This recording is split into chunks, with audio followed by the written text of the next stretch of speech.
stopped. It's the right side motor. Right side motor. Decoiler running. Coil reverse.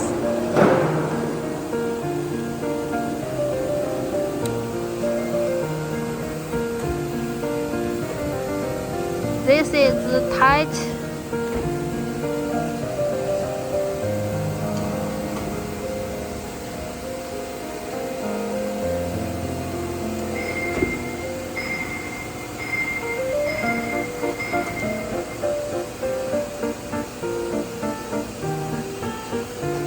Okay.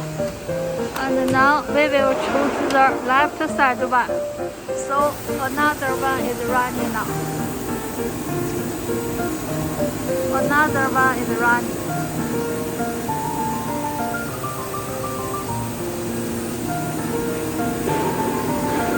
This is a whole machine. Yes, whole machine rotary. You see, the machine can be running 108 angles.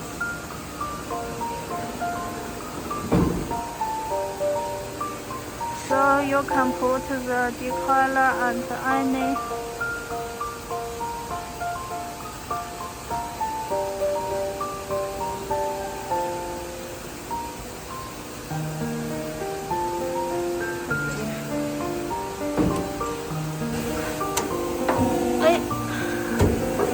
for here. Okay, fixed.